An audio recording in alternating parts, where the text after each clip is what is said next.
Ever think about the invisible signals that are all around us right this second?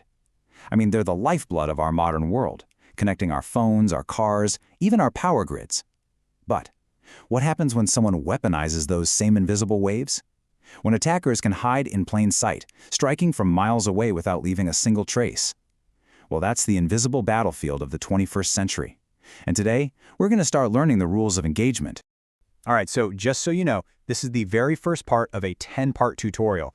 We're basing all of this on a really in-depth report called Wireless Hacker Evasion Techniques and Countermeasures by a group called Virtualization Options LLC. For today, we're just going to dig into the first chapter to really set the stage. Yeah, so our main guide for this journey is that expert report from Virtualization Options LLC. They're a technology research and advisory organization. What we've done is pulled their key findings right onto these slides, so you're getting their analysis of the threat, straight from the source. Okay, so here's what we've got on tap. We're going to look at the modern threat, talk about why hackers kind of have an edge, get into the really high stakes of failure, define what evasion actually means, and then we'll wrap up by setting the stage for the hunt. All right, let's jump right in with our first topic, the invisible modern threat. And look, if you're picturing wireless hacking as just cracking a Wi-Fi password, well, you're thinking about 20 years in the past. The game has totally, completely changed. And this quote really says it all. You know, we've moved so far beyond those early days of simple web cracking, which was, let's be honest, basically just guessing an old, super weak password. Now we're in an era of complex, multi-layered attacks. The attackers today are using incredibly advanced methods just to stay hidden. So this brings us to a huge problem, right? The very nature of wireless technology actually gives attackers a built-in advantage. It's like the game is tilted in their favor from the start, just because of how the airwaves work. I mean, just think about the difference for a second. If someone attacks a wired network, they leave a trail. There's a physical cable, a port, something for investigators to follow. But a wireless attack? Man, that could be coming from a moving car, a nearby building, a park kilometers away. That anonymity is what creates this fundamental imbalance that makes defending against it so incredibly hard. So you might be wondering, what's the price of admission for this kind of thing? The answer is pretty shocking. We're talking about $100. For about $100, literally anyone can get their hands on hardware that used to be reserved for, like, government agencies. And this is what the experts call the democratization of hacking. You've got these powerful tools, things like software-defined radios, or SDRs.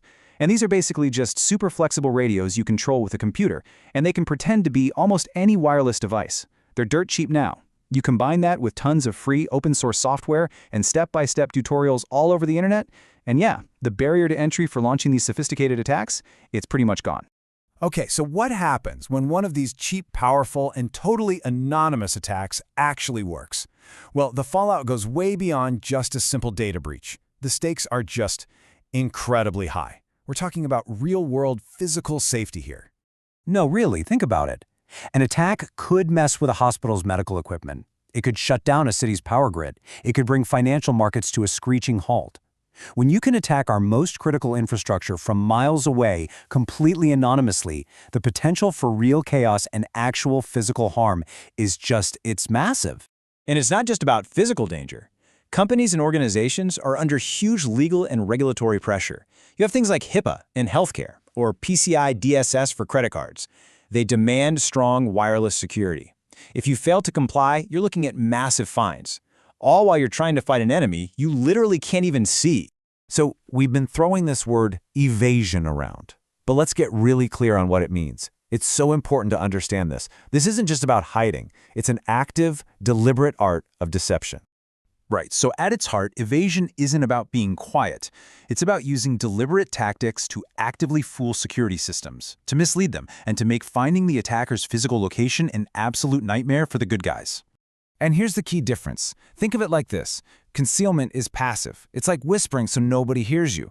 But evasion, that's active. That's like being a master of disguise, actively changing your voice and appearance to trick people. You're manipulating signals to deliberately fool the very systems that are looking for you.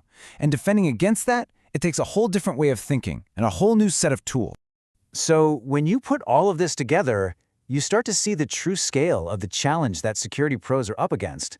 And that hunt, that challenge, that's what we're going to be exploring through this whole series.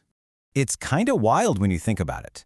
With all the amazing technology we have today, just finding the physical location of a malicious radio signal is still one of the hardest things to do in all of cybersecurity. The attacker holds all the cards: distance, anonymity, and this ever-growing toolbox of deceptive tricks. Which really leaves us with one big question, doesn't it? In a world of invisible signals, how do you catch a ghost? In a battle fought on an invisible field against an enemy who could be anywhere, how do you even begin to hunt them down? Well, in our next part, we're going to start looking at the tools and techniques defenders are fighting back with, so you're not going to want to miss that.